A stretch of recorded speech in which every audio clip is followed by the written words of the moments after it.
All right, guys, welcome to Nashville North RC. Just doing a quick review for you on the Sandmaster 2.0. This one is modified. So a couple of things that I've done to it.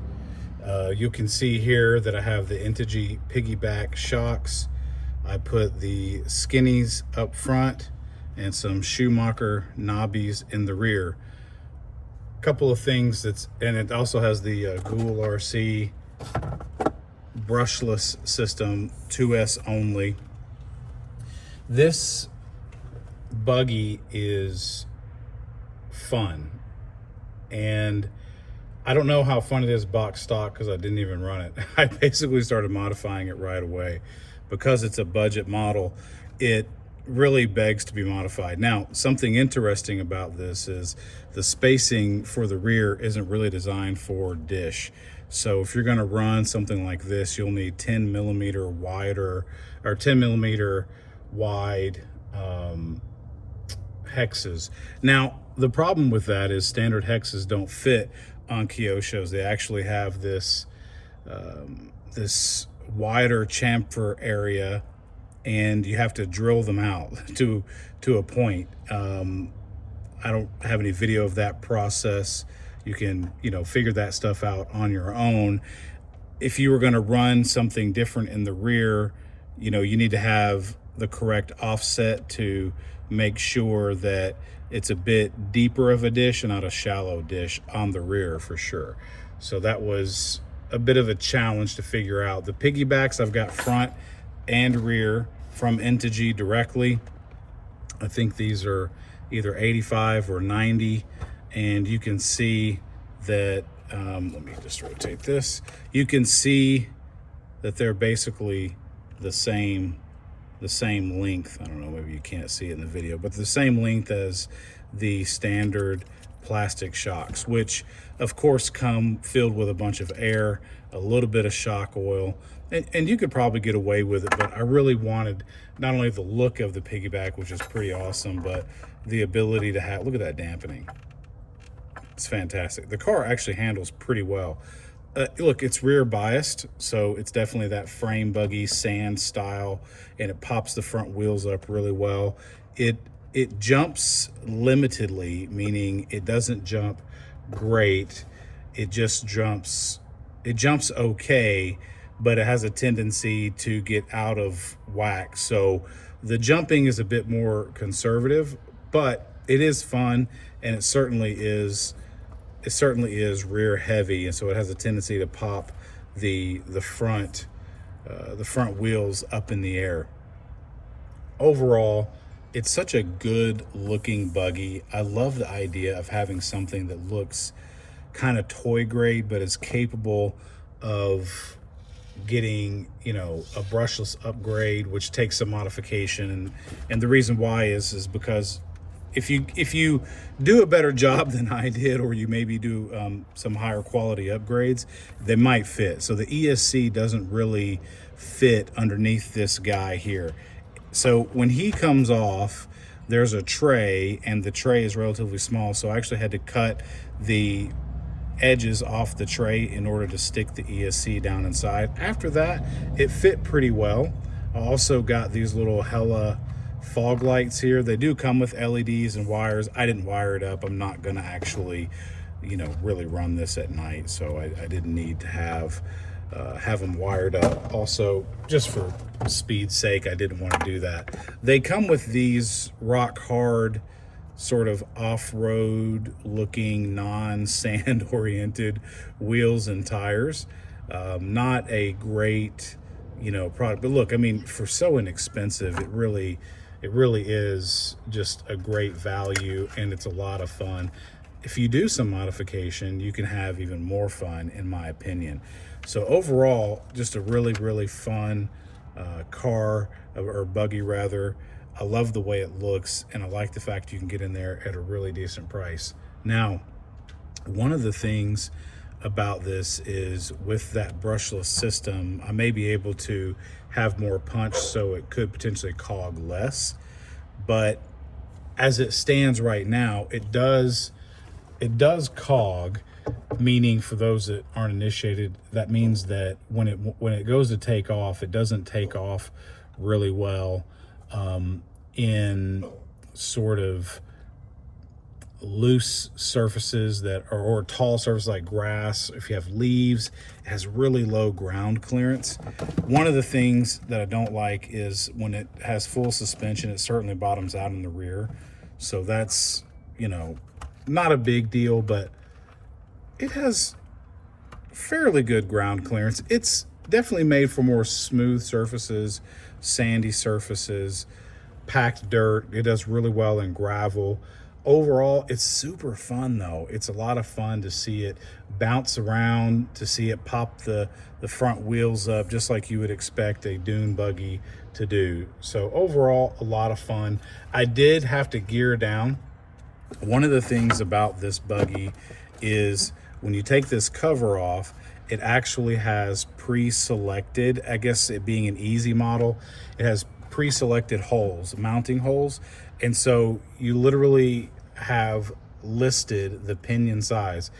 I believe it has a 30 or a 29 from the factory. I put a 23 in. You can go down to a 21.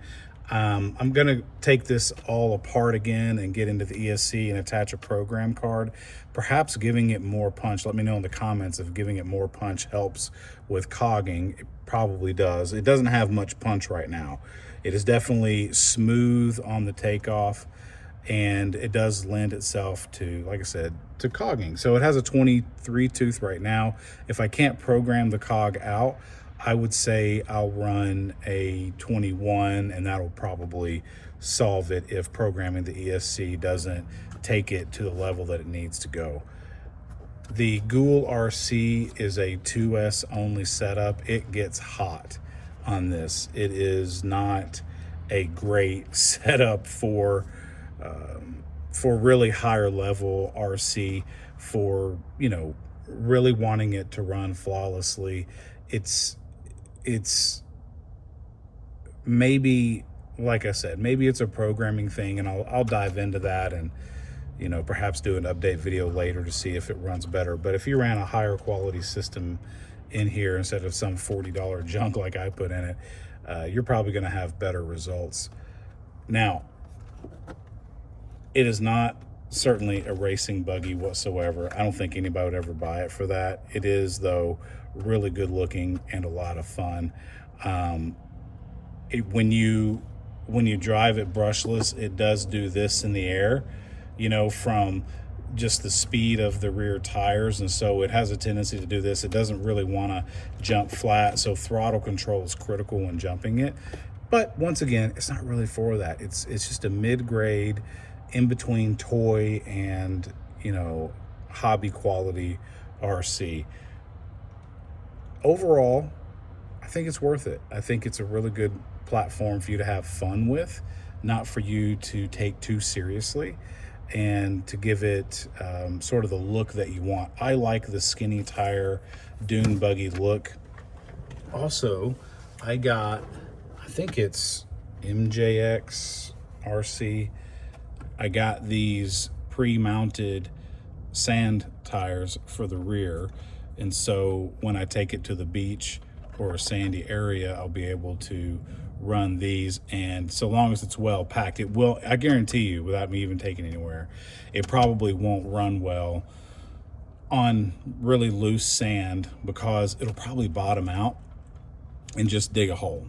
Now, and it's not light, to say the least. It is pretty heavy. It has a lot of plastic, a lot of structure that adds a ton of weight. It seems to be pretty durable. Everything is reasonably thick. These actually fit in clearance perfectly. As you can see, they're nice and deep dish, so you don't have a problem with the back spacing here. But if you run a shallow, you're gonna have to go wider. You're gonna have to modify. I mean, maybe Kyosho has a hex that fits it. If so, 10 millimeter gets racing shallow dishes. And these are, what are these? Yeah, these are ProTech. And so, let me see. And then I have J Concept skinnies on the front with, once again, the Schumacher knobbies in the rear. I like the look of it. And sometimes RC is all about this scale, and I love scale stuff. And it has that cool scale feel. It is certainly fun, and I can imagine you having lots of fun with it. If you think about buying it for a kid, it's a great way to start out with a standard brush 540 motor. Probably does 15 miles an hour. On 2S, it does run about 25 with this Ghoul RC brushless system, and I think it's a 4500 kV. So it's a fairly hot motor, but at 2S about 25 miles an hour. So significantly faster on a 23 tooth pinion. Now let's talk a little bit about one of the things that I just don't like about this, and that's the battery compartment. And the reason for that is because this is difficult to get in and out. It doesn't matter if you have a battery in it or not. So, yeah, let's turn it around. You put it in here, and as you get dirt, these little ears right here, they get harder and more compact to fit inside of the grooves. So basically, when you put it together, it has this, it's designed to be convenient and easy, so it has a little push button retention. Great, you're thinking that's fantastic. And it is in concept, but it's like most things that are new, it's really, really difficult to take it out. Now, when you have a large battery pack in there, I even fit this. So it will fit a large battery pack in the buggy. I would recommend going with something a lot lighter. I just wanted to see what it could do. It'll handle very differently with a big heavy battery versus a lightweight battery. Probably keep the front end down a little bit, but it is kind of rear biased, you know, so maybe not. It might land a lot harder. It just won't be as light and airy in the way that it handles. So I would recommend going a little bit lighter. It will fit that, but even with no battery pack in there, okay, there we go. It's just not easy to get in and out. It will loosen over time as you open and close it, but with a battery pack in there, even a smaller 2S, if it makes any contact and it pushes up against the plastic lid, it is just a little bit difficult to open and close. So don't really care for that. I think other than that, I mean, it's really hard to argue with the value for what you get here. Even if you don't modify it and you keep it stock, you could afford to buy, you know, a few of these things and have everybody run them. Now, the downside is that I believe it only comes in 2 colors. And so I'd have to just look that up. I forget, but you would have to think, okay, what can I do to differentiate this? You could probably put a flag in the back, right? Have different colors for people so you don't get mixed up when you're running together. But you'll have a lot of fun with it. I think it's a blast. So hang around. I have some running video right here. But yeah, thanks for checking it out. Leave some comments below. Let me know what you think about it. And if you have some solutions for the cogging on this system, maybe you're running it and something else, then let me know what else I could do, if it's just if it's a programming issue, or if I just need to go down and pinion again. I like the speed of the 23 tooth. Just don't like the cogging. So yeah, let me know. I'm not gonna take it apart right away, but yeah, I need to pull it back apart and go in there and attach a programming card. Maybe that'll fix it with more punch. So yeah, other than that, a lot of fun. Check out the running video coming up right now.